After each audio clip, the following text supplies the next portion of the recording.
On this episode of In the Fight, a multinational exercise brings together U.S. Marines and NATO allies in Bulgaria. Airmen at Langley Air Force Base prepare for a frightening scenario. Soldiers test out a new technology which links unmanned aircraft to pilots in the air. The Coast Guard practices whale rescue techniques off the coast of Hawaii. And a humanitarian program sets out to safely remove explosive remnants of war.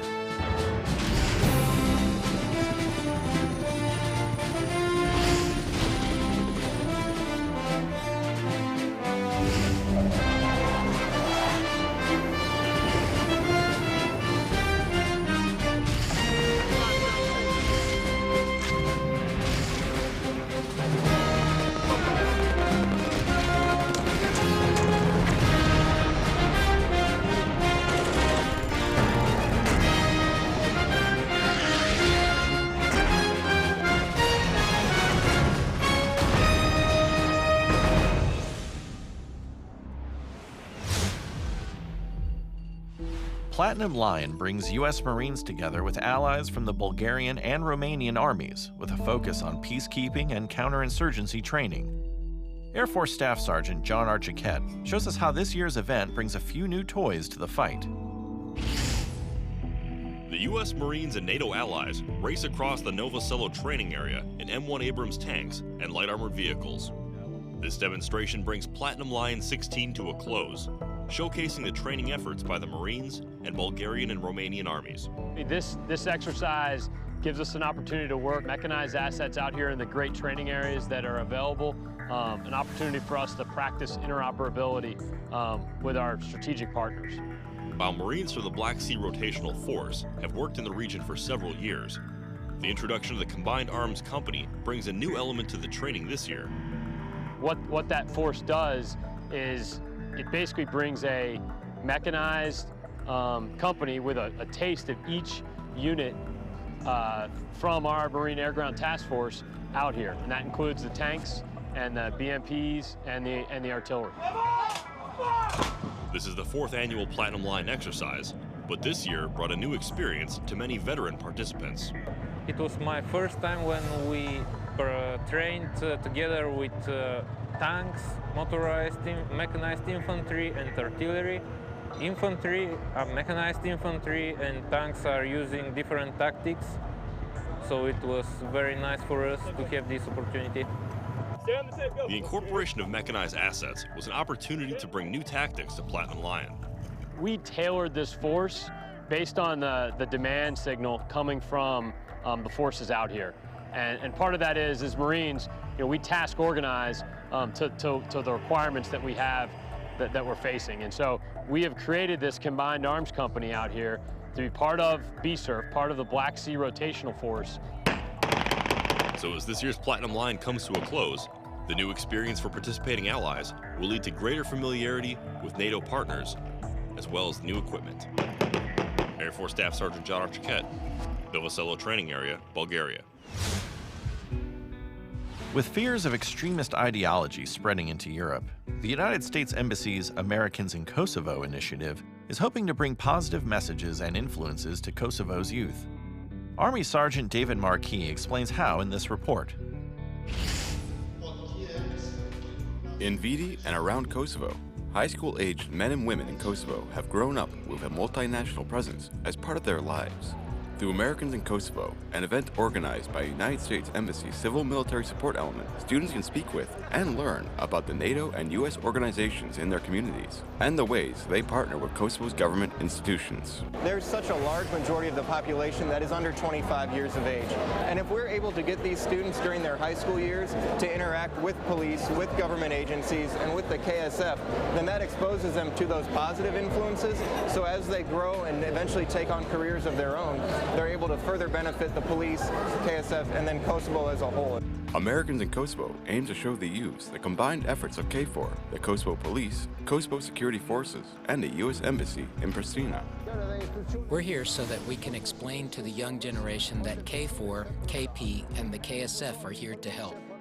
Also, we're here to tell them that they don't need to be part of any sort of extremist group, because Kosovo is a place where the police and security forces will protect them. Sartar Massini, a local English teacher, thinks the event was a great success and believes that programs like Americans in Kosovo will help shape the region's future leaders. They did a really good job informing and preparing them to be good citizens in order to be good leaders in the future.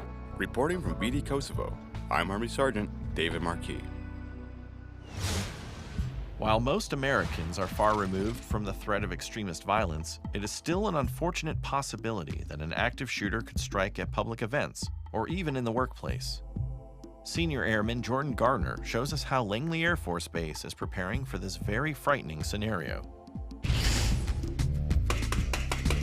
Soldier, come back!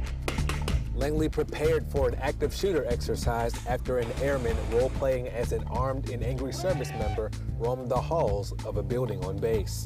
The exercise tested and monitored different units' abilities to respond to a mass casualty incident with little notice. Come out wherever you are! We didn't tell people up until the last minute that there was actually an exercise that was going to take place.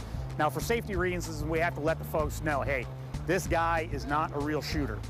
So we had, there was very little time for those people to prepare because we don't want them to. We want them to react as if it was a real event, but we also don't want them, attacking the shooter, thinking that it's a real shooter. Coordinators wanted the exercise to feel as real as possible, from the sound and smell of gunfire to the lifelike wounds. Role players on base executed lockdown procedures, and medical responders were tested on their ability to triage and treat the patients in a timely manner. In a mass casualty situation, it's very important to have people who are trained to do triage quickly and efficiently so that the patients are moved and saved. Our role would be to find out what happened to the patients, what do they need, done so that we can place them in the appropriate categories so that they can be moved to the ambulance or to the hospital or specific care needs that they have. Exercises like these prepare airmen to respond effectively in real-life situations. Senior Airman Jordan Garner, Langley Air Force Base, Virginia. Hello everyone, I'm MC2 Daniel Schumacher in Naples, Italy. Got a message for my family back home, mom, dad, brother, sister, all of my brothers. Love you all, I miss you, and I can't wait to see you all. I'm not coming home though, you're coming to me. And we're going to see Europe together, and we're going to love it. This is Staff Sergeant Logan Portell from the 51st Maintenance Squadron, Osan Air Base, Republic of Korea. I want to give my family a shout out in Higginsville, Missouri. My mom, Faye, my dad, Butch, my sisters, Savannah and Taryn, my brother, Braxton, and my gorgeous wife, Megan. I love and miss you all. Coming up, airmen put ejection seats to the test to keep pilots safe. And Coast Guardsmen practice whale rescue techniques in the Pacific. Check out DivotHub.net for the latest accurate and reliable information as In the Fight continues. When was the first ejection seat tested? The answer when we return.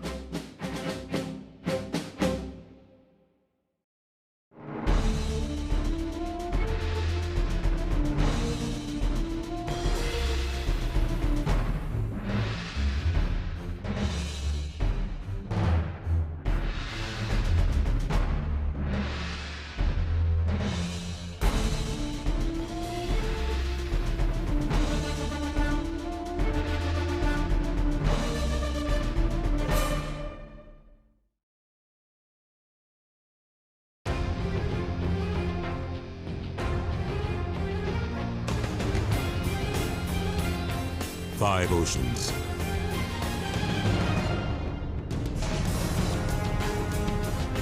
Seven continents.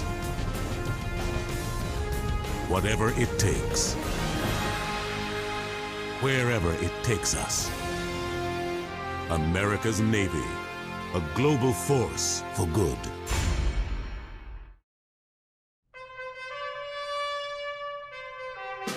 There are symbols that represent loss. There are symbols that represent strength.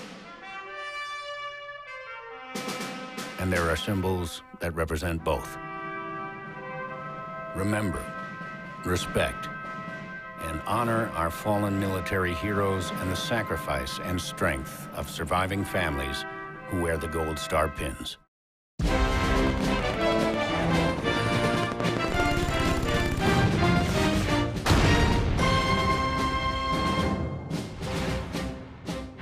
When was the first ejection seat tested?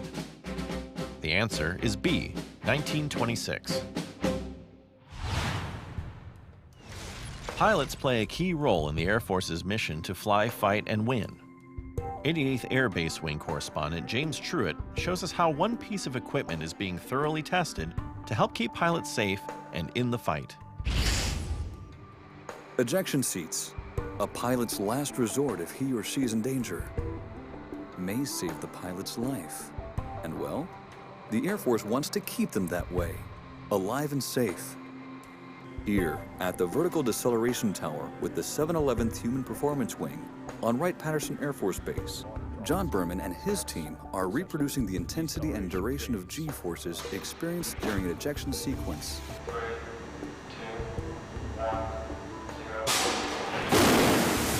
We're trying to simulate the head accelerations, the neck loads, the spinal loads that occur during that high-speed ejection, and determining if the ejection seats that we're interested in will be within safe limits that the Air Force has established over the years. Today's test, about 10 Gs on a mannequin that they call the lightest occupant in service. It's a 103-pound mannequin, and we use that mannequin to simulate the response of the small crew member in an ejection sequence. In the 1990s, when the Pentagon opened up more specialties and assignments to women, the Air Force may have gotten more pilots, but to engineers, that meant meeting the challenges of adjusting for new height and weight requirements and doing away with the one-size-fits-all way of thinking. As we progress through generations and different sizes of humans to include now the female pilot force and smaller males, we can test in these ejection seats, reproduce those forces, and ensure the safety of the design down to the sizes and up to the max size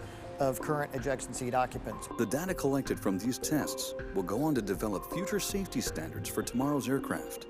For Wright-Patterson Air Force Base, I'm James Truitt. Unmanned aircraft are another tool keeping pilots safe.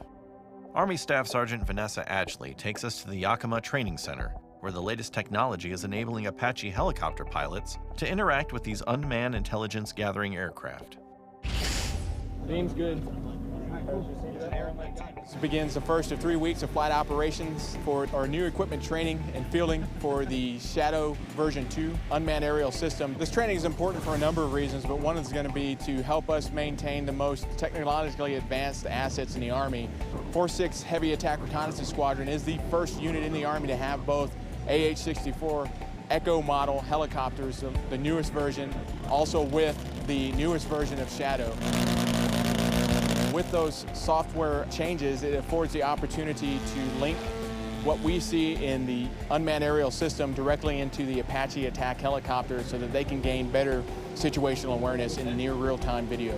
So the enlisted soldier has similar responsibilities in terms of iterations of flight, how to report, how to integrate into the airspace that the manned side of aviation has. As a heavy attack reconnaissance squadron, it's going to be the first time that we integrate the manned and unmanned teaming out of one organization. So we'll be one whole team from beginning execution and to mission complete. Ejecting from an aircraft into the ocean is a real possibility for a pilot, and landing in water with heavy gear and a parachute can be dangerous. Senior Airman Elizabeth Toronto tells us how SEER, or Survival Evasion Resistance and Escape Specialists, are preparing pilots for the worst.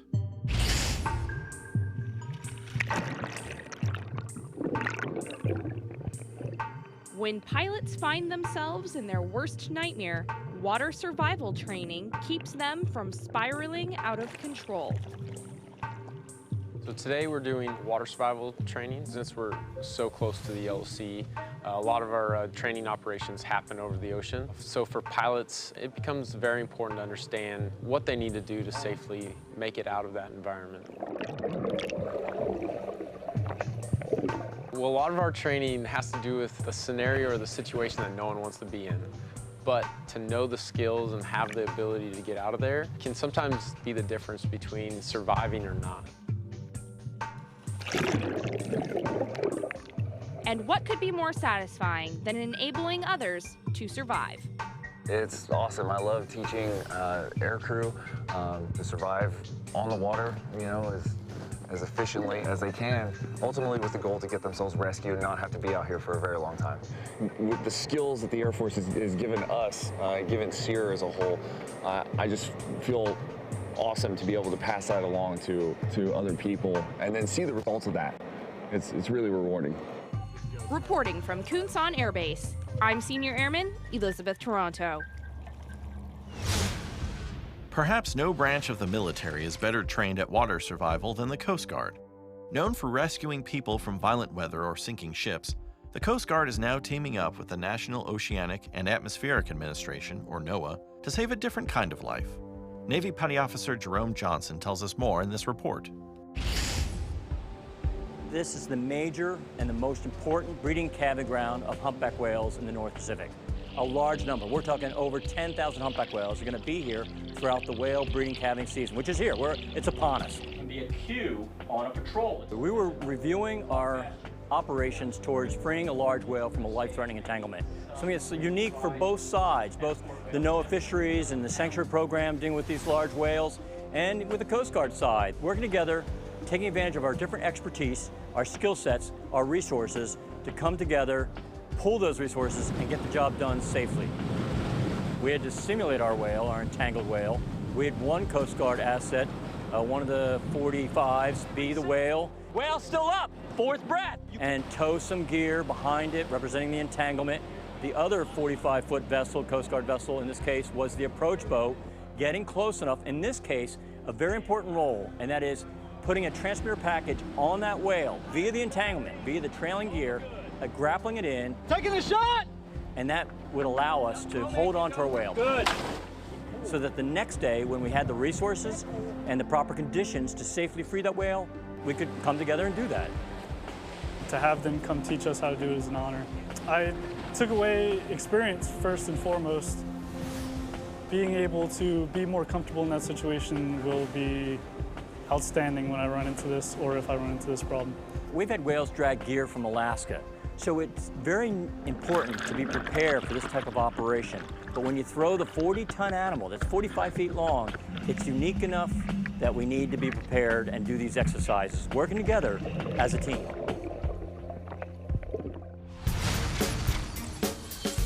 I'm Staff Sergeant Sherry Samuels at Osan Air Base, Korea. I just want to give a shout out to Kingston Samuels and my mom and dad in Graysonville, Maryland. I love you and can't wait to see you. Hi, this is Commander Howard Gray from stationed in Naples, Italy. Just like to give a shout out to my family back in Kansas City. Hey everybody, my name is Sergeant Greenwich, stationed at Camp Boniface in Korea. I'd like to send this out to my wife Yolani and my son Kyle, living in Prince George, Virginia. Wish to see you soon and love you guys both. Coming up, we get a unique perspective on what it means to be an American citizen. And we'll showcase some of the best photos from our service members, as In the Fight, presented by Divids, continues.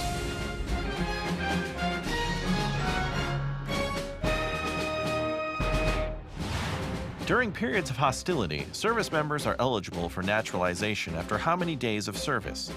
The answer when we return. I want to give a shout out to my family and friends. I want to send a shout out to my husband, to my parents, my family back home. I'd like to give a shout out to my girlfriend. To my family and friends in Lansing, Michigan. To my family out in Tucson, Arizona. To my beautiful wife and children in Des Moines, Iowa. To everybody in Texas. In York, Pennsylvania. Colorado Springs, Colorado. Chicago, Illinois. Harrisonburg, Virginia. Orlando, Florida. Oceanside, California. And Fort Leonard Wood, Missouri. I love you guys. I miss you. And I hope I'll see you soon.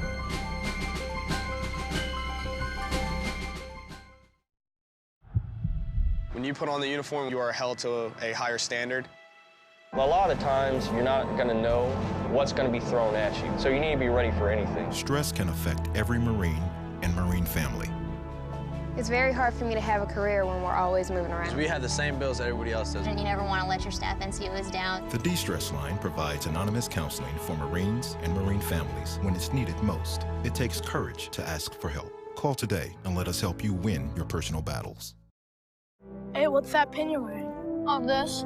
I wear it to remember my dad. He was in the Army. I wear this pin for my husband, who was killed in action. My son served his country proudly. Not a day goes by that I don't think about him. She was my wife and best friend. Remember, respect, and honor our fallen military heroes and the sacrifice and strength of surviving families who wear the Gold Star pins.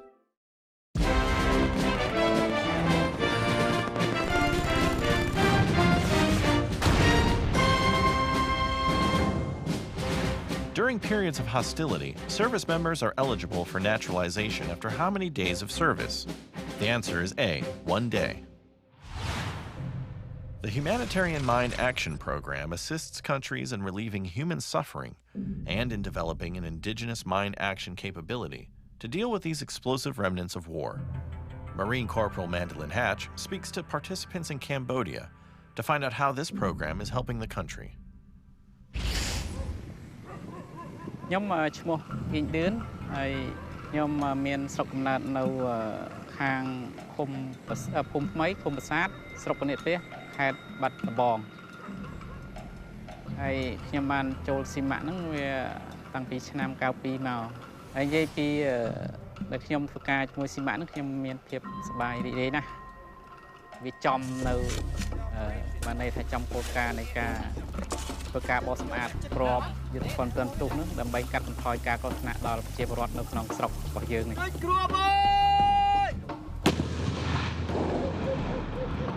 HMA program is a State Department funded humanitarian mission. So HMA stands for Humanitarian Mine Action. So we go to countries that have problems with UXO and landmines, and we help train their forces to take care of their own problem. It's especially a big mission and a very important mission here in Cambodia because of the sheer amount of UXO and minefields that are here. They got a lot of work ahead of them. The EOD technicians came out in order to train the Cambodian forces to render safe mines and unexploded ordnance. For me, being here and being able to teach the Cambodians how to deal with munitions makes me feel fortunate. Our country hasn't been riddled with unexploded ordnance and mines, then we don't really have that danger to face. So being able to teach the Cambodians how to do it for themselves and specifically knowing that we did a good job teaching them makes me have pretty good job satisfaction. It's essentially the whole reason for our job is to protect personnel and property.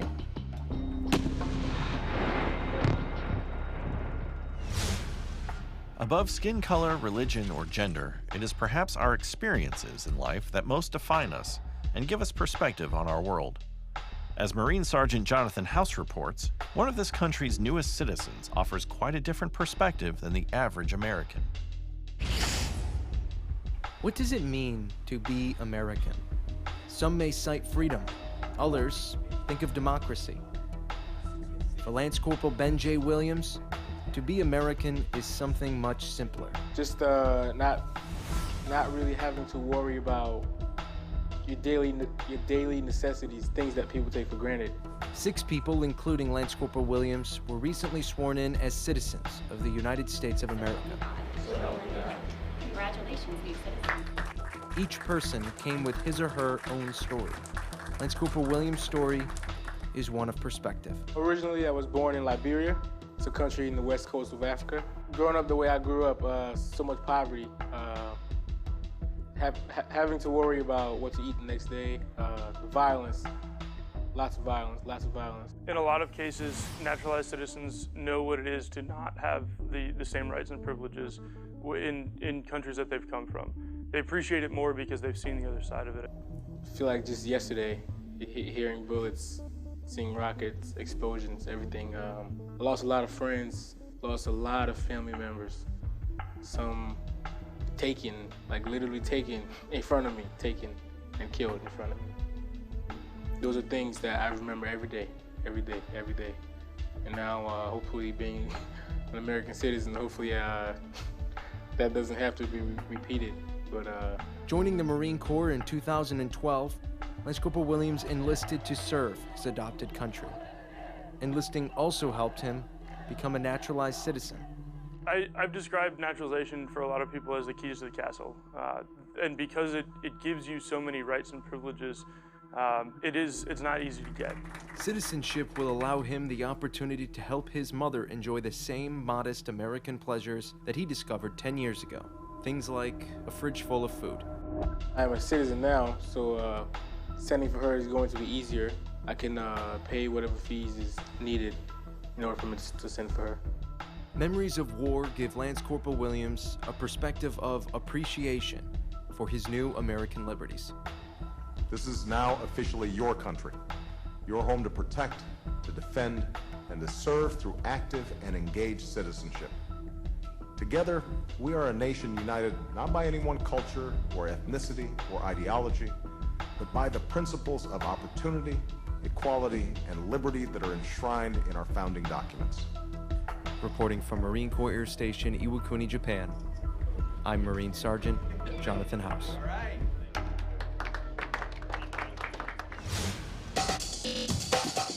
Divots is a 24/7 operation that provides a timely, accurate, and reliable connection between the media and the military serving worldwide.